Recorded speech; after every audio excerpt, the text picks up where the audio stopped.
The invited speakers at the first, and this is Leonid Kulikov, who will speak us about noun incorporation and nominal composition in a diachronic typological perspective. So please. Hi, good afternoon, everybody. I'm happy to be in this wonderful audience, and I'm thankful to the organizers for inviting me to this prestigious conference. So I start my demonstration of my screen. Everybody can see? Yeah. The screen, yes? Perfect. Okay. So today I'm going to talk about foremost diachronic typology of noun incorporation, a phenomenon well known to typologists, but not sufficiently studied in a diachronic perspective. But I will discuss these issues in detail in a few seconds. Okay, so what about noun incorporation? It's of course a phenomenon which we foremost know from some relatively exotic languages such as Amerindian or Paleo-Siberian like Chukchi, and which is typically considered unusual, unfamiliar, or lacking in the European or more generally, not only in European languages, but in general languages of Eurasia. First, of course, I would like to give some general definitions and pinpoint the main features of this phenomenon. Well, this is more or less standard canonical definition of noun incorporation, which can be defined as a particular productive type of compounding in which a verb and a noun combine to form a new verb.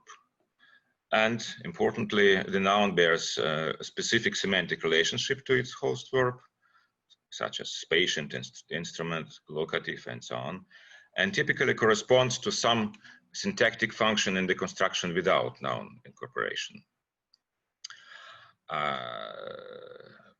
Typologists who discuss this phenomenon usually, of course, take into account yet another important linguistic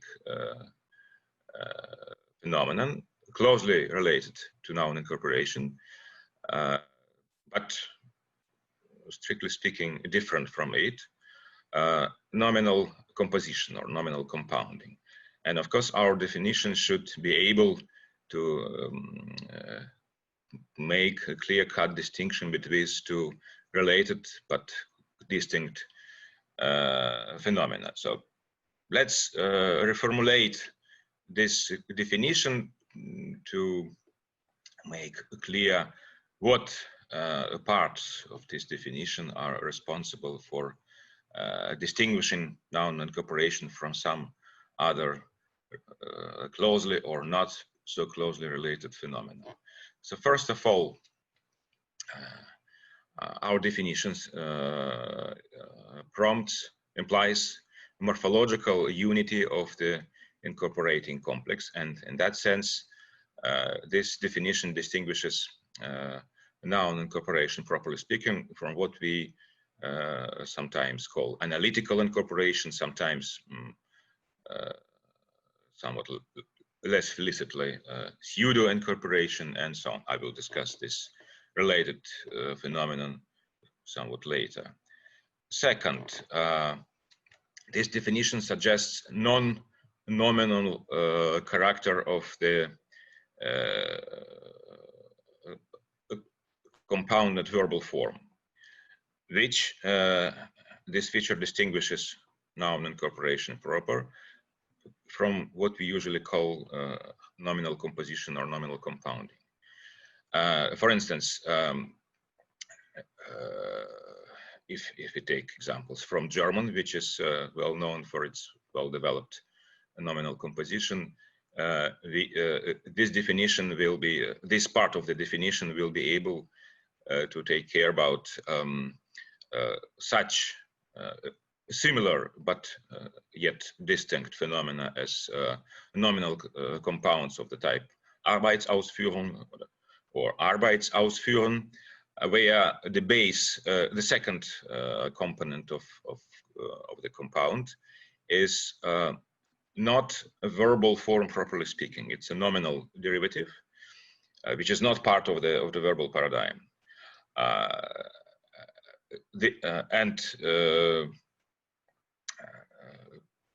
Such formations are very productive in German, as we know, but we don't find such forms as, for instance, Arbeit ausführt or Straßenreinigt next to Straßenreinigung or Straßenreinigen, which makes it possible to qualify German as language with well-developed nominal composition, but without noun incorporation, properly speaking.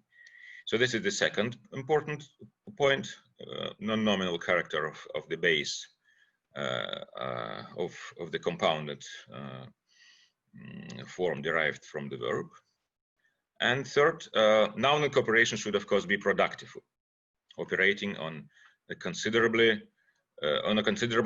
ideally, unlimited set of verbs, which distinguishes noun incorporation proper from, for instance, frequent compounding, productive compounding, limited to only a few specific verbs which can be qualified as half auxiliary. Usually they are called in modern literature light verbs, such as be, become, make, do, and so on. If compounded with nominal stem, they can form productive formations, which can alternatively be probably qualified as denominal formations, such as, for instance, in many South Asian or Iranian languages, such as Kurdish, Kirin, publish, literally print, do, or then Kirin, call, literally voice, do, and so on. So this phenomenon is well known to many Indo-European languages in particular. Again, I will briefly mention this in my talk when discussing some related issues. Okay, so this brings us to some more or less solid ground to start discussion of noun incorporation in a typological perspective. And as I said, well, let's to make sure everything is clear, let's discuss a few, let's show a few examples of canonical noun incorporations, for instance, from Amerindian languages such as Paiute, examples from first seminal studies on noun incorporation by Sepir, as this example too, he used to hunt rabbits, literally he rabbit hunted, from Chukchi, from again a seminal important work by Nedelkov. The father killed a deer, literally deer killed. From Mayan, I chopped wood, literally I wood chopped. Compare example 4a, where we find parallel pendant construction without noun incorporation. I chopped a tree, and notice important difference in semantics between construction with incorporation and construction without it. So as you see, normally constructions with incorporation suggest some general non-referential status of the incorporated noun, but I don't include this feature into the definition, properly speaking, because I try to limit myself as much as possible to formal features, because we should take into account this important semantic feature as well in our discussion. So what about typology of noun incorporation?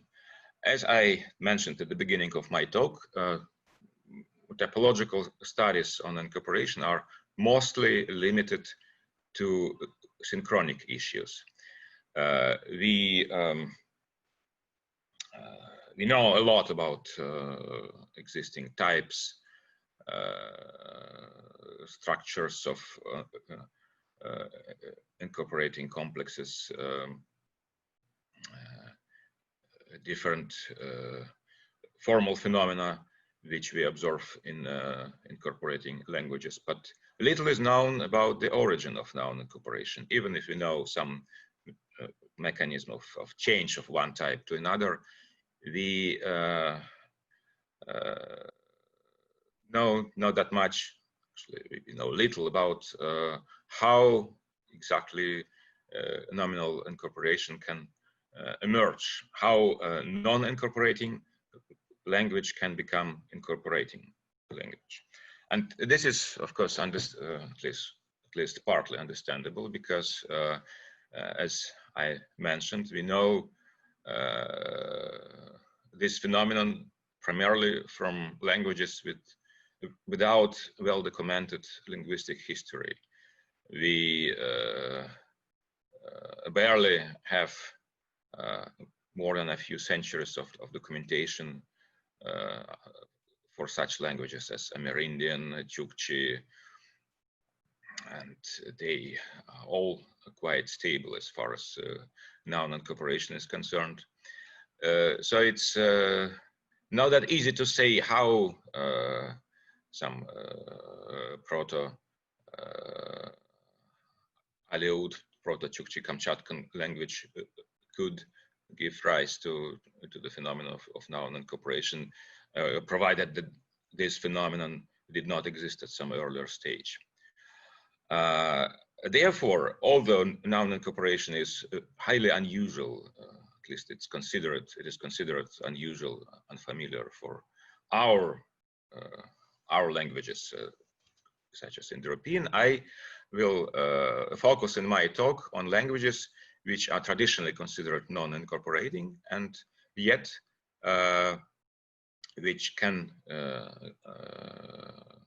furnish quite rich evidence for our discussion, because they have at least well-documented comparatively long history. Languages such as Indo-European.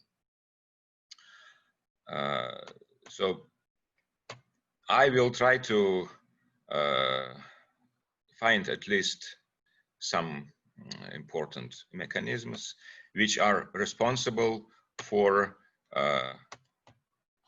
the rise of such incorporating complexes where noun becomes part of NV compound to give rise eventually to incorporating to the phenomenon of noun incorporation. So let's first take a look at one interesting and not that well studied Indo-European language, Frisian, which, as you know, belongs to the Germanic branch of Indo-European family, which is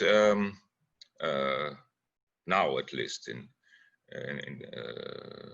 the last decades, thanks to a few important studies of the end of last century, known as a rare example of an Indo-European language with well-developed, full-fledged noun incorporation. So let's take a look at Frisian examples. Noun incorporation is particularly common for non-finite verbal forms in Frisian. For instance, as in this example 5, we find incorporating complex based on infinitive form. We want to sharpen knives. Literally, we want to knife sharpen. This is a good example of noun incorporation, provided we consider infinitive as non-nominal formation, of course.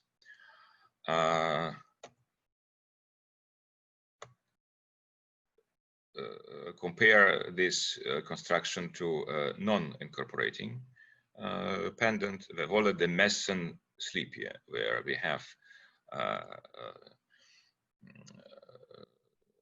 full noun group, the messen, with the article and morpheme of the plural, messen, plus independent infinitive forms, löpje. One more example with infinitive. De meneer kwam to Breawegen.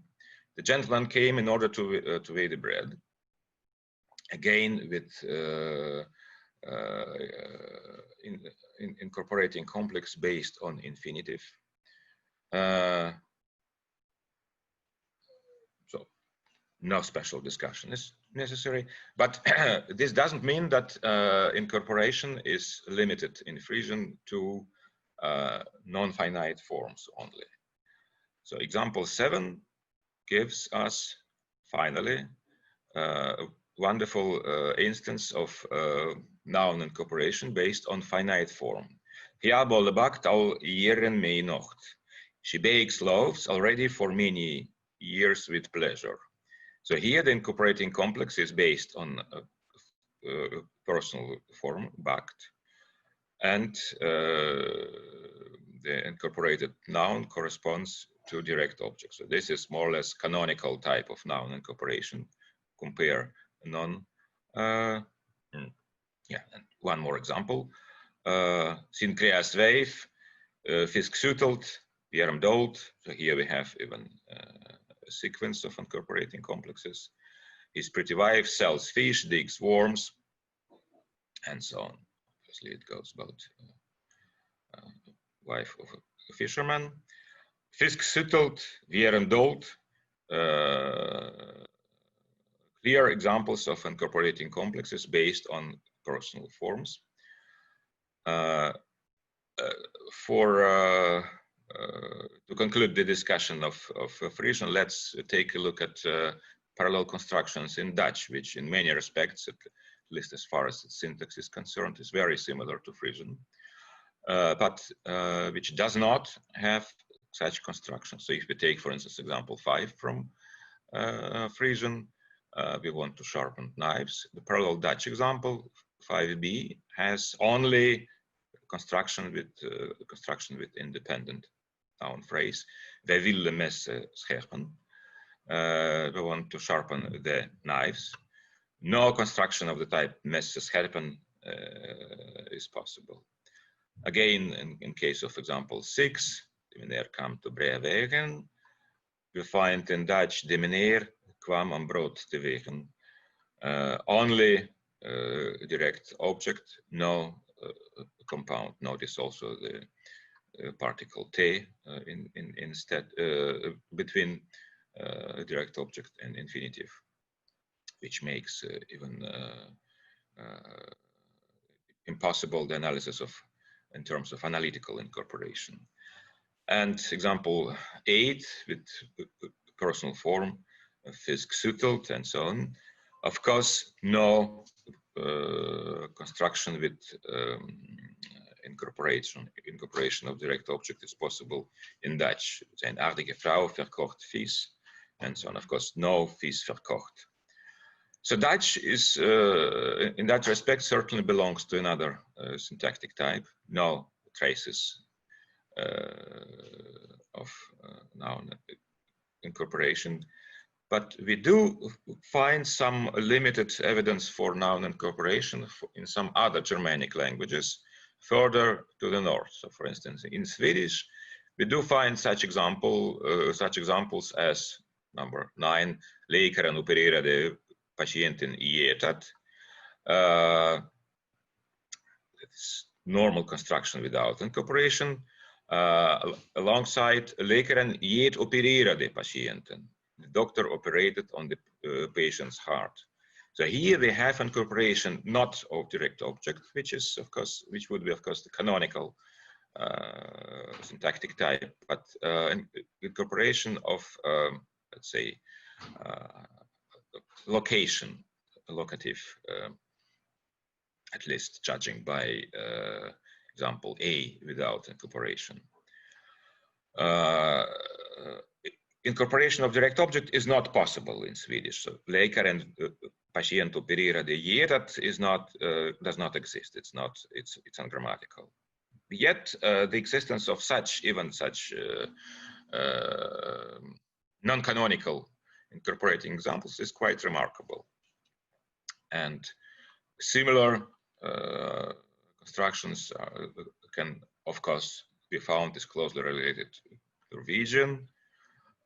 We have compounds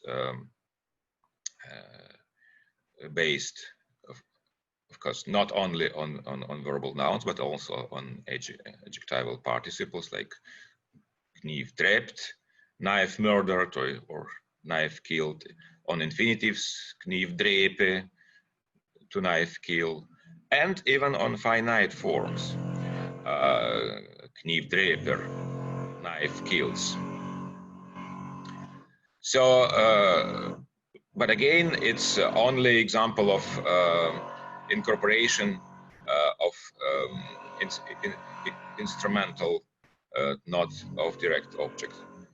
Apologies for this noise, some renovation work upstairs, which I could not limit.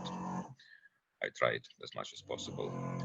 Okay, let's proceed to another extreme point of Indo-European area. So large part of my talk includes discussion of noun incorporation in Sanskrit. So this is Indo-Aryan branch of Indo-European family. And Sanskrit, of course, deserves special attention as one of the champions of nominal compounding. It's of course always mentioned by all handbooks as language with very productive nominal composition, nominal compounding. But well, amazingly, Sanskrit is not even did not obtain a special chapter in Oxford Handbook of Nominal Composition, which, in my view, is quite scandalous. But of course, there is no need to argue that Sanskrit is one of handbook examples of nominal compounding. It's actually the source of our typological terminology for classification of nominal compounds. How about noun incorporation in Sanskrit? Well, at first glance, the answer would be no, there is no noun incorporation, at least according to our definition, which I gave at the beginning of my talk. So we have nominal composition well developed. For instance, we do find compounds based on such derivatives, deverbal nominal derivatives as root nouns of the type shatru, jit, enemy, conqueror, dharma, vid, low, knowing, on many other verbal nouns, such as verbal nouns in a, havir, ada, oblation, eater, in ana, one of the most productive types, shatru, badhana, enemy, oppressor, enemy, oppressing, on forms which are in standard grammars often called participles, passive perfect participles, or PPP for short. But for some reasons, they should rather be qualified as verbal adjectives, and this terminology gains more ground in the last decades. Verbal adjectives and ta, na, which form indeed passive formations from transitive verbs at least, such as, for instance, virajata, born by a hero, or hastakrita, handmade. We do find some examples, not very productive, not very common, not very frequent, for a few other nominal derivatives, such as, for instance, agent nouns in tar. Remarkably, we don't find examples of this type in early Vedic, in the language of the Rig Veda, for instance, or Atharva Veda, and the first examples of this type appear as late as in late Brahmanas, such as Karma character, for instance, work maker, Jaiminia Brahmana, or Apriya vetter, unpleasant knowing in Chandogya Upanishad. And we have not a single example of such hypothetical constructions as Shatru Jayati, for instance. Shatru, enemy, Jayati conquers. So this type is absolutely impossible in Sanskrit. So we cannot say Shatru Jayati in the sense he or she conquers an enemy or enemies. She enemy conquers. This is totally impossible. Likewise, Dharma Veda, literally law, no, perfect finite form is also completely impossible. She knows the law. We cannot express this meaning in this way. So at first glance, Sanskrit, at least Vedic Sanskrit as the earliest form of Sanskrit, Old Indo-Aryan, does not have any traces of noun incorporation. But if we take a look at the material of late Sanskrit, post-Vedic Sanskrit,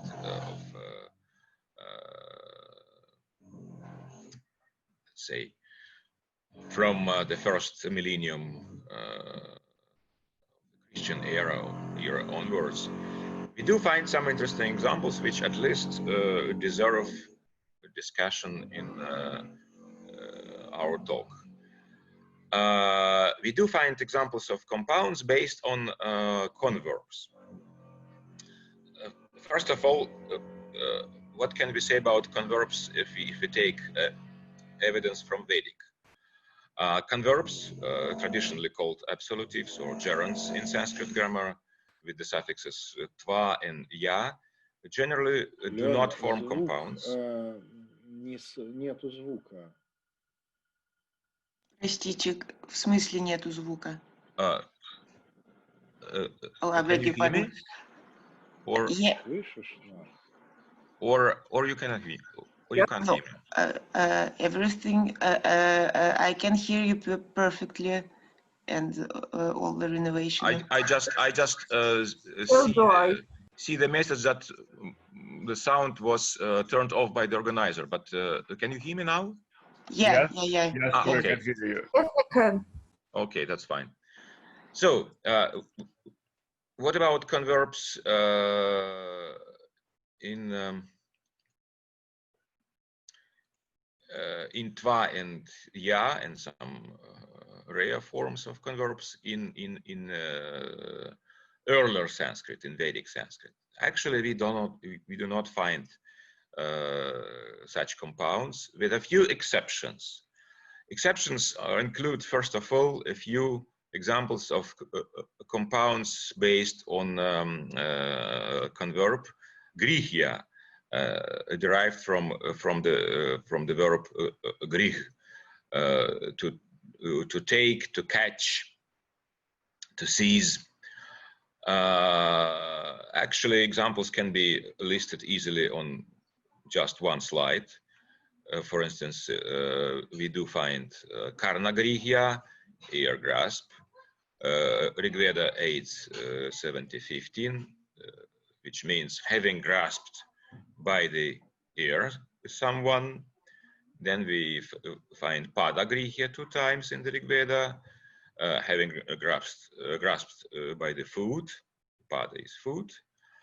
And we find hasta grihya, having grasped by the hand, as for instance in this example from Rig Veda 10:85-26, Pushan, deity, lead you by the hand, literally having grasped you by the hand, at the hand.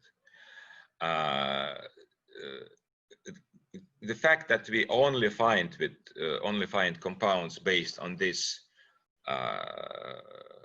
particular verb compounds from the converb based on converb derived from this particular verb Greek, plus one more verb which I will discuss in a few seconds, clearly shows that this is not a canonical example of noun incorporation. So this is rather a phenomenon limited to just two verbs.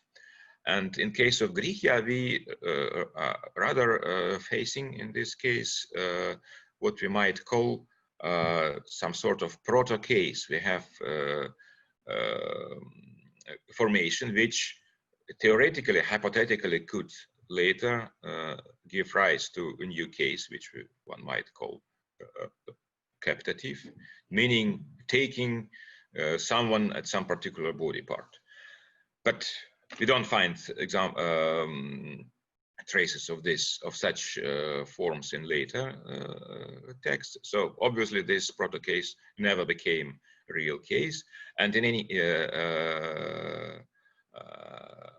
it is certainly not an instance of noun incorporation. So a few more examples which you find in early Sanskrit include compounds based on converbs derived from kr, to make. So this is of course clear example of a light verb, akhali kritya, tested once in the Rig Veda, having performed akhali, a croaking actually, and once in Atharvaveda, namaskritya, having made reverence. So what about late Sanskrit? In late Sanskrit, we interestingly find some more evidence which make our discussion quite meaningful.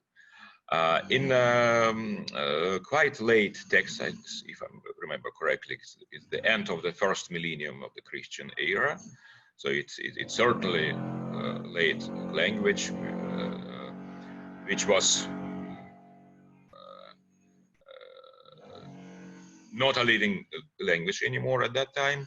In the Kashyapa Shilpa, a treatise on architecture, discussing the issues of building a temple or a sacral place, we find such examples as, for instance, Gavya Abhishechya Pelam tu Snapayet Gandhatu Yakai. Having besprinkled the casket with cow products, milk, and so on, he should bath it by means of fragrant water. So the form which is of special interest for us is Gavya Abhishechya. So this is converb Abhishechya preceded by nominal stem Gavya, which corresponds to direct object. I will give in a few seconds the corresponding construction without noun incorporation. One more example from the same text is from Kashyapa Shilpa, is Vishvashvaradi Kumbasthans Stotra Bhyarchya Samantratahomam Samacharet, having worshipped the gods residing in the jars, Vishvashvara, etc., using the mantras, he should perform an oblation. So here we have the formation Stotra Bhyarchya, having worshipped, again based on converb with the suffix ya plus nominal stem stotra. And one more example, 15, again from Kashyapa Shilpa, Nama Ucharya Kandan Yasat Tatopari, having uttered the formula of reverence, Nama Ucharya, absolutive preceded by nominal stem Nama, reverence. In standard Sanskrit, the corresponding constructions would have full noun phrases in the accusative, Gavyani Abhishechya, for instance, as opposed to Gavya Abhishechya in Kashyapa Shilpa, Stotrani Abhyarchya, as opposed to Stotra Abhyarchya with Sanhi, which give us long A, and Nama Ucharya.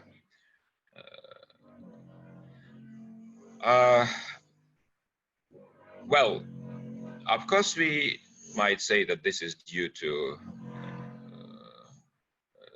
the fact that the editor of this text simply learned Sanskrit not insufficiently. So this is simply a mistake.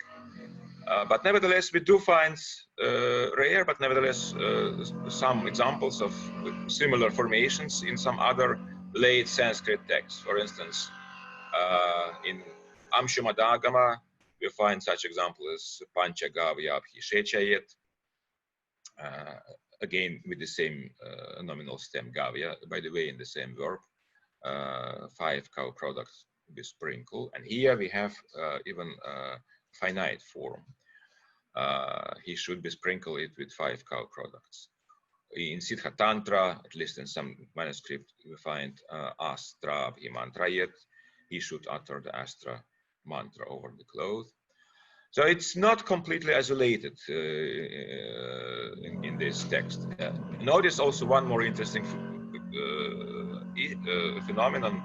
We have somewhat different, somewhat irregular forms of the converb. Instead of the regular abhishichya, which would be a correct form, we have here in this nominal compound abhishechya. Well, one interesting issue to be noticed again.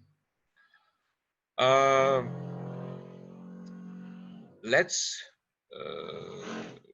proceed further to discussing of one more type of compounds, compounds based on converbs of another type, converbs with the suffix am, which refer to phenomenon simultaneous with the event of the main event. Much rare in Sanskrit, unlike converbs in tva and ya. So in Aitareya Brahmana, we find such examples as, for instance, Aita Shaprashalapam Shamsati Padavagraham. So here we have a compounded form, Pada Avagraham, word separate, literally, which in fact represents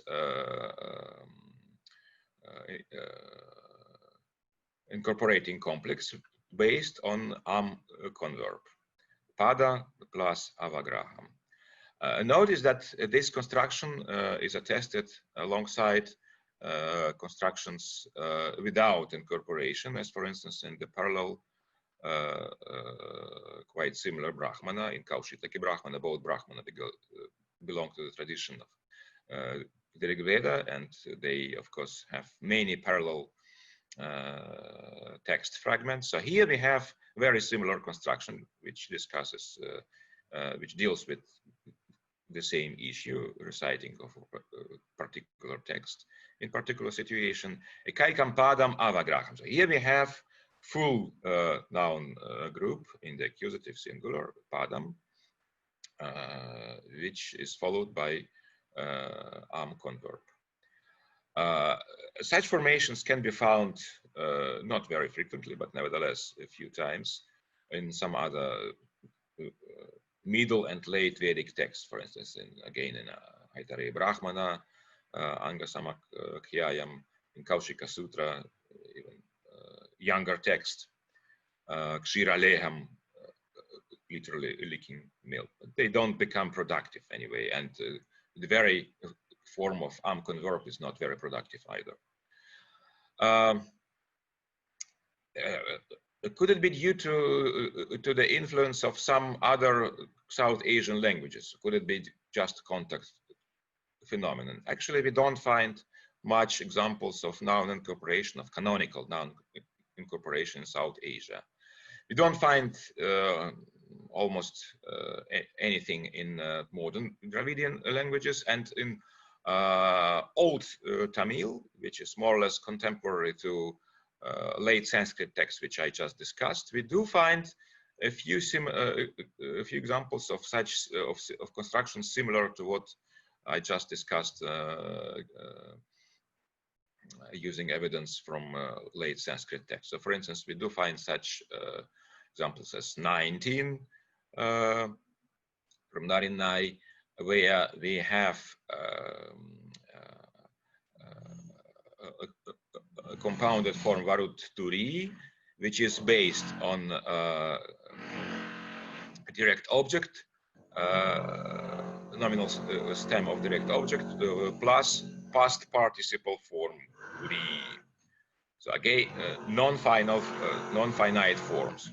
Notice this interesting fact. We find example 20 in Akananuru, where nominal stem is compounded with infinitive. And taka infinitive, suit.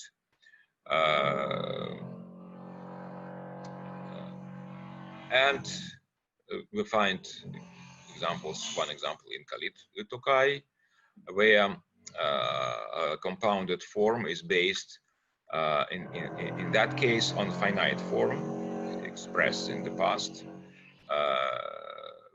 preceded by nominal stem. Romanto itto. I let out expressed microalterment. So in old Tamil, we do find some similar examples.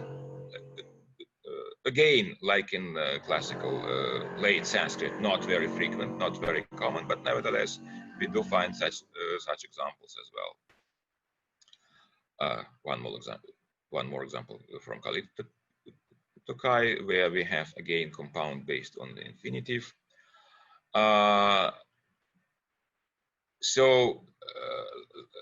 Returning back to our Sanskrit examples, what can we say about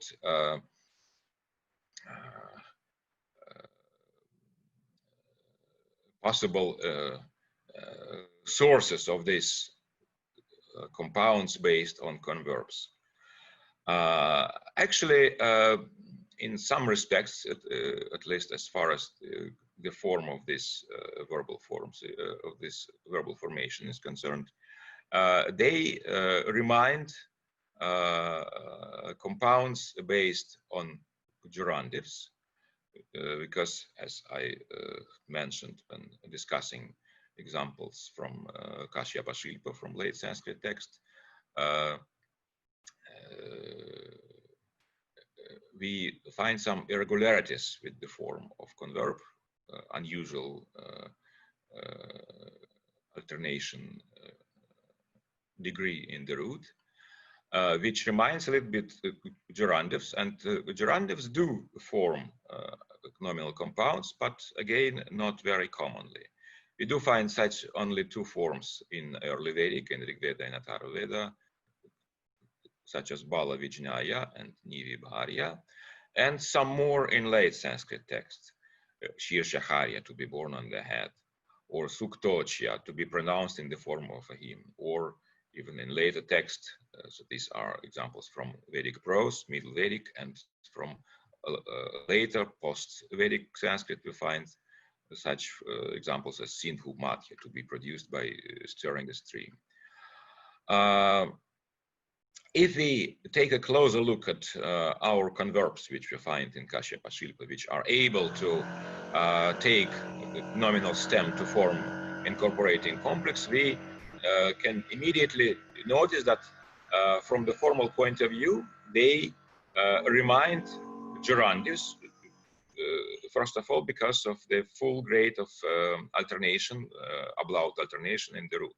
So Abhishechya reminds in this sense gerundive. The same about Abhyarchya. Abhyarchya, it's probably not that evident, not that obvious, because the verbal root which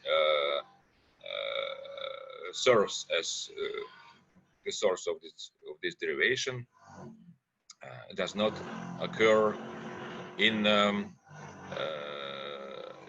zero grade at all. So we don't have examples of Abhirchya.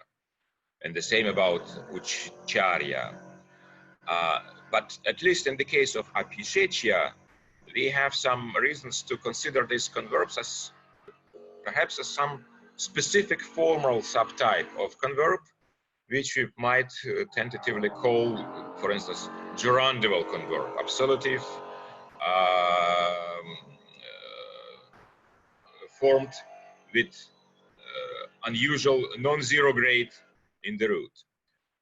And notice that they all occur in the context where we have some additional meaning of necessity, of obligatory action, which should be performed after the event denoted by the converb is performed. Having performed the necessary prescribed besprinkling, having duly worshipped.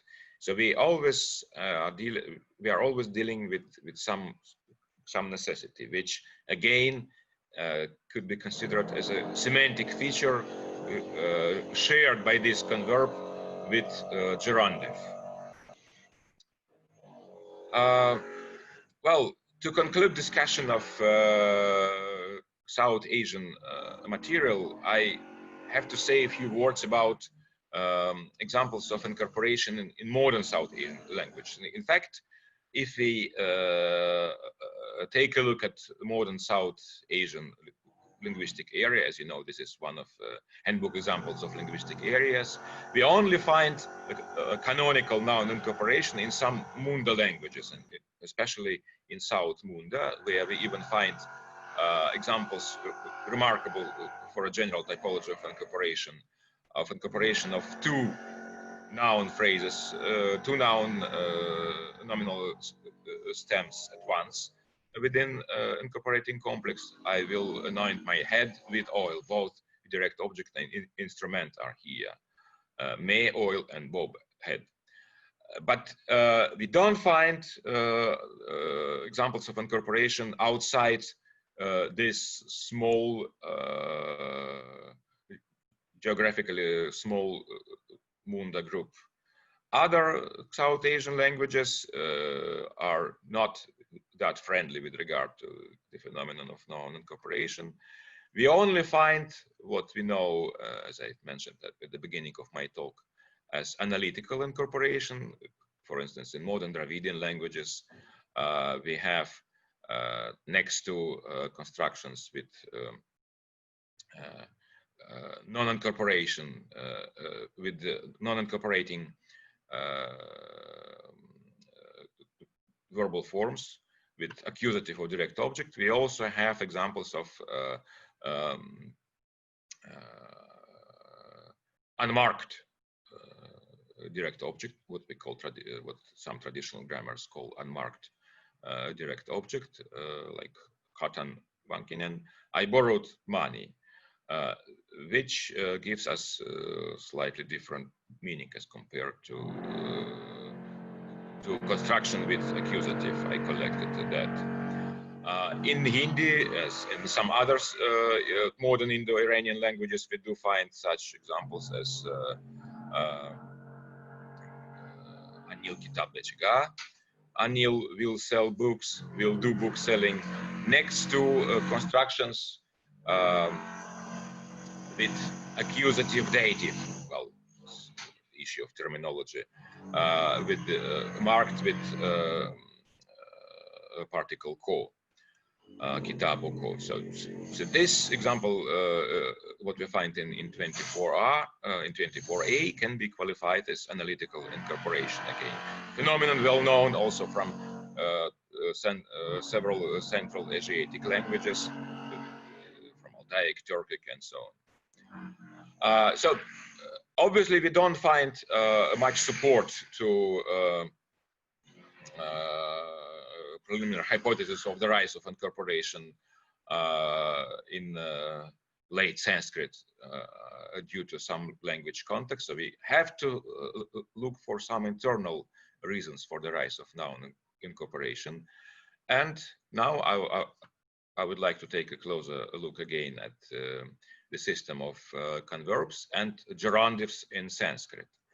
So as I mentioned already once, one remarkable fact about our constructions with converbs, which I discussed in my talk, such as Gavya Abhishechya, Stotra Abhyarcha, and Namocharya, is the regular root grade in these forms. We have, especially in case of Abhishechya, which is clearly different from regular converb sichya, we do find different root grade here, which is, as I mentioned, equivalent to root grade attested in gerundives, such as dohia from the root duh, to be milked, karya from kar, to be done task, vachya, to be said, and so on. So one interesting fact is irregularity of the form, which is shared with gerundive. Then another important thing is modal meaning, as I mentioned, at least in the case of such four examples as I discussed for Kashyapa Shilpa. They have clear modal meaning here. He should bath, he should place the bulbs, and so on, which again is somehow shared with the gerundives, which are sometimes called participles of necessity, participum futuri necessitatis. And even one more formal feature, probably not well noticed by traditional grammars, but nevertheless quite remarkable, is that even the choice of the root grade in gerundives reminds, in some respects, that some morphological rules operating in converbs, in absolutives. We find gerundives with zero grade, mostly with preverbs, prati, shichya, and in that respect, they are very similar to converbs, which converbs with the suffix ya, which is only used with converbs with preverbs. While seche is different from what we find in converbs, and in that sense, we can say that we have parallel, somewhat partly similar distribution of forms, because we have another converb suffix which is used with non-preverbal verbs, suffix tva.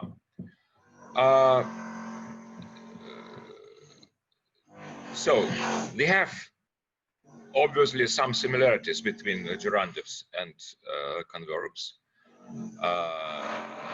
even increased by some irregularities of converbs, which we find in this construction, which I discussed in my talk. And this could increase the degree of influence of gerundives with regard to converbs. So what is my point here?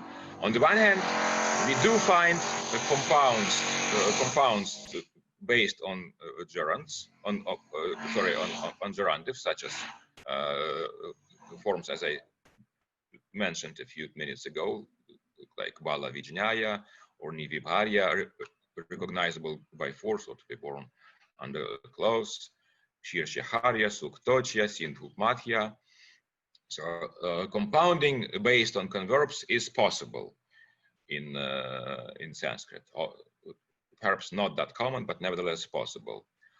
And this could trigger the rise of secondary formal subtypes of converbs, even different in some respects from regular standard converbs, as far as at least the root degrees, alternation degree in the root is concerned, which we might call tentatively gerundival converbs, which show some modal meaning of necessity, and it makes clear that analogically, by analogy, the composition could be expanded to such converbs, and from this very moment onwards,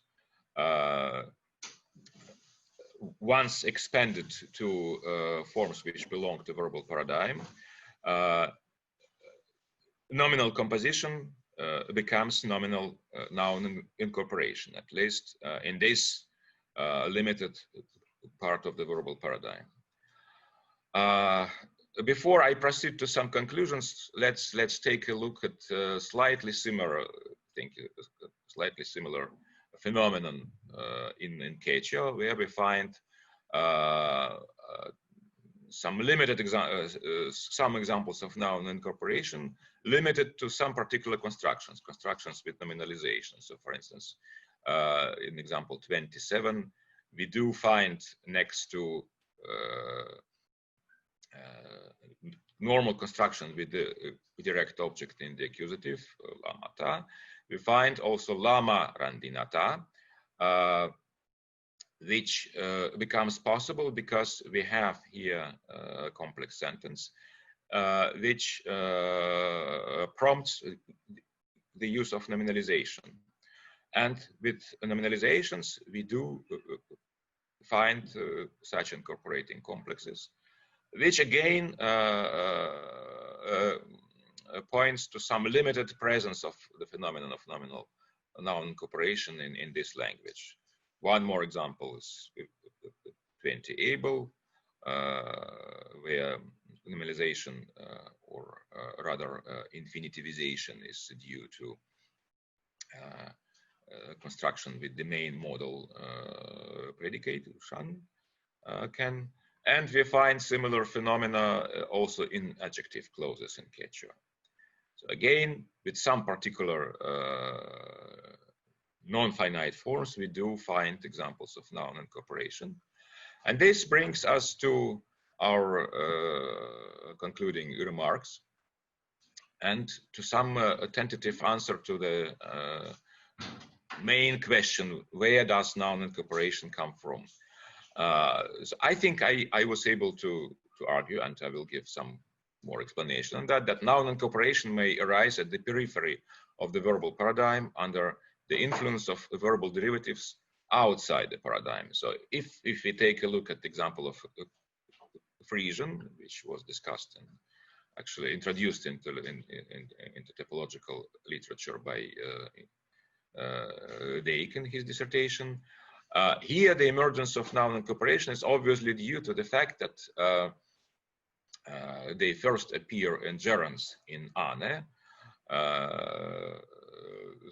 still preserved in Old Frisian, which give rise to Frisian infinitives in n, which did not merge with the old infinitives in n, corresponding to modern Frisian infinitive in e, but transferred some of their syntactic properties to e infinitives, and obviously also to the ability to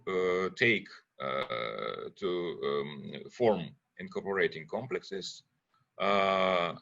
In case of gerunds, nominal compounds, which once expanded to infinitives become instances of noun incorporation. So noun incorporation obviously may arise when the composition is expanded from a verbal derivative, that is from a formation outside the paradigm properly speaking, to a non-finite form belonging to the paradigm. In case of Sanskrit, this is expansion from gerundives to converbs due to some important similarities between these two formations. In Frisian, from gerunds to infinitives, and in Bambara Quechua, obviously the locus of nominal incorporation is nominalization. So if we take a closer look at a case of Sanskrit and present this in form of a scheme, we can see that we have a clear distinction between verbal, the core of the verbal paradigm, and clearly clear examples of non-paradigmatic derivatives. So the core of the paradigm includes such forms as, of course, finite forms, participles, infinitives. Periphery includes such forms as converbs with the suffix ya, probably also agent nouns in tar, because we do have some reasons to consider them as some sort of quasi-casey participles. And we have clear examples of non-paradigmatic derivatives, such as verbal adjectives in ta, na, traditionally called past perfect, passive perfect participles, gerundives in ya, which do not belong to the paradigm, and verbal nouns, of course, quite many verbal nouns. But converbs are of special interest here because they originally do not belong to the verbal paradigm, because they are actually, in formal terms, historically based on verbal nouns in a. Forms such as avagraham are nothing but accusative of the verbal noun in a, avagraha, separation, which was grammaticalized as converb in Middle Vedic. And once this verbal noun, which of course can form nominal compounds, is grammaticalized as converb, which has at least some reasons to be considered as a member of the verbal paradigm, we do find some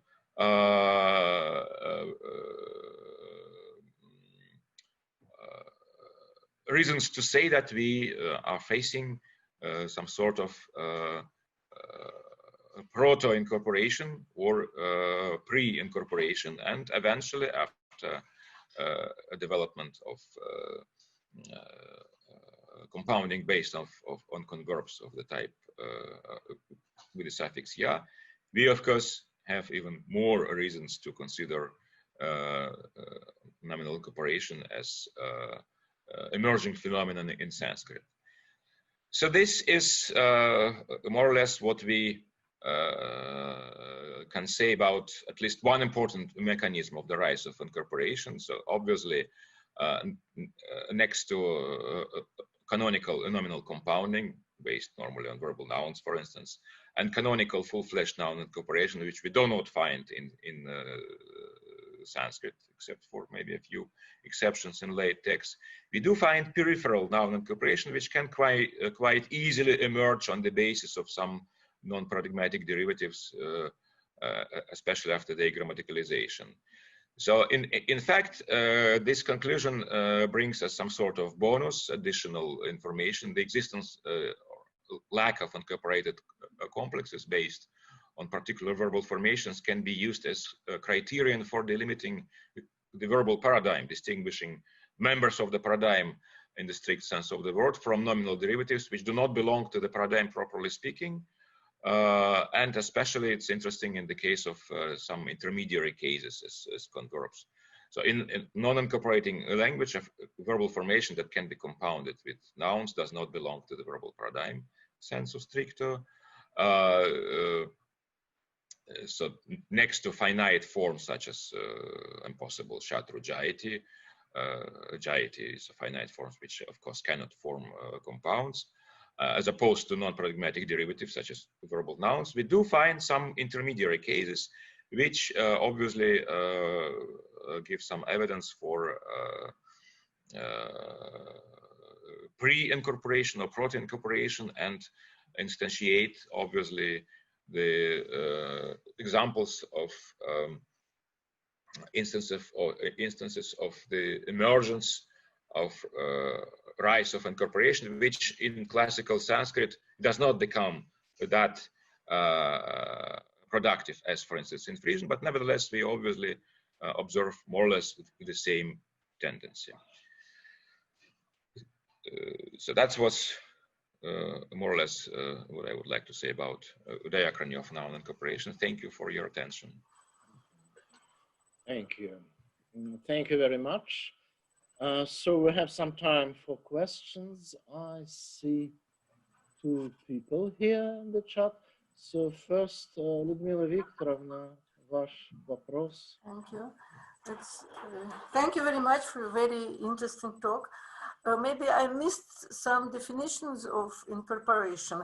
You gave an example from Hindi, I think. Yes. And there was a noun which can have inflection in some other form. But if there are many nouns that don't have inflections, for instance, G lagna in Hindi, it means the soul is attached. And what is the difference between, and you can't separate the noun and the verb. You can't use any inflection, any postposition, nothing. What is the difference between these forms and the noun incorporation? So strictly speaking, of course, the case of Hindi is not exactly parallel to what we find in languages with such canonical examples of analytical noun incorporation as Turkic, Altaic, more generally, or Dravidian, because we do not have accusative case.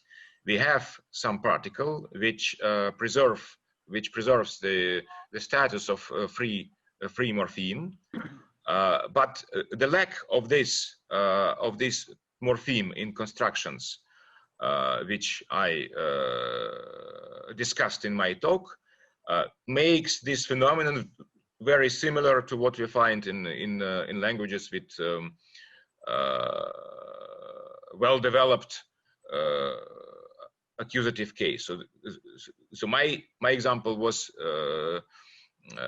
meant to illustrate the presence or lack this post-positive core, which is of course not accusative case in the strict sense of the word, but it is in many respects.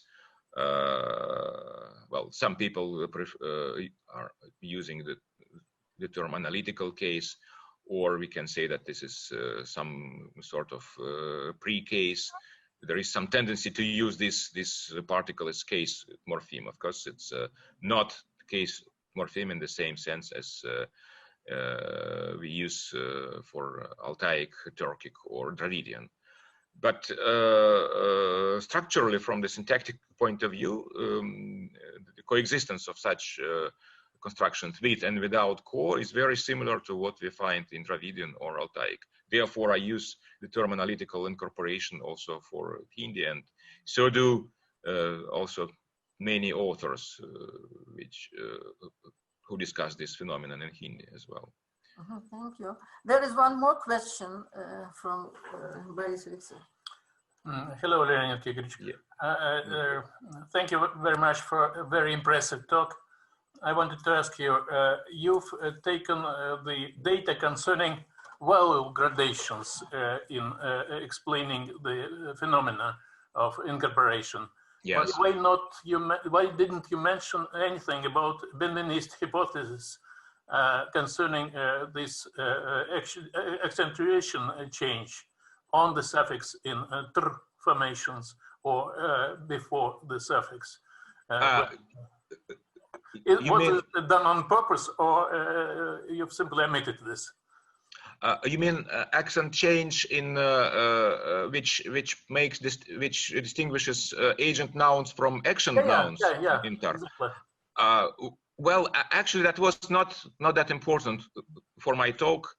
Yes. And yes, given the fact that we do find not that many examples with tar, so it was only to illustrate, to provide one more some sort of intermediary formation which does form some compounds, but rarely, mostly in later texts, no earlier than late Vedic.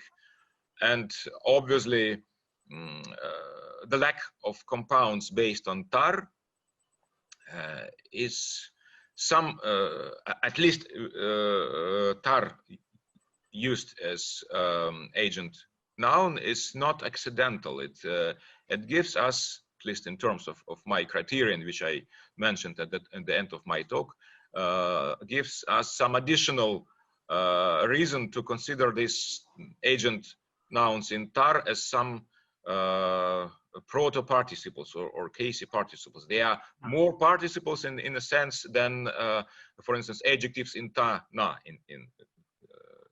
which easily form compounds. So this is interesting criterion which I propose for quite tricky issue of distinguishing between paradigmatic and non-paradigmatic nominal derivatives, at least in Sanskrit, where we have enormous system of derivatives. Okay, thank you. Okay. Okay, so please, Anton, your question. Well, I see we have 2 questions more, so maybe more rapidly, if possible. Thanks, Leonia. I think that pseudo incorporation might be a slightly different thing than canonic incorporation. If I'm asked to make a short question, then do you know any examples when pseudo incorporation emerges as a result of degrading canonic incorporation, and vice versa? Canonic incorporation develops as a result of grammaticalizing, so bare nominal forms as arguments. And yes. No, first of all, I don't know such examples, but of course, as I mentioned, it would be interesting to take a closer look at canonical incorporating languages and look if there are some instances of, let's say, analyticization of canonical incorporation, that is, of collapse of the incorporating complex. It's change into a group of nouns. In fact, as very often in linguistics, the border between these 2 cases is not very clear sometimes, because of, and it's not an accident that analytical noun incorporation is considered incorporation. It's not very easy to say if you have 1 word or 2 words. So if we have some new phenomena which may change the situation, they can of course immediately have some consequence from. So to put it bluntly, from the viewpoint of diachronic typology, pseudo incorporation and canonic incorporation are different things. So, and a comment concerning the thing. By the way, sorry, Anton, I would like I'm afraid it will be the next sentence. I give up my my comment. Thanks. I only would like to notice that actually I don't like the term pseudo incorporation. I prefer more analytical incorporation, which is much less confusing, because it has much more with canonical incorporation, while the term pseudo may give the impression that it's not incorporation at all. So analytical, in my view, is much more felicitous term.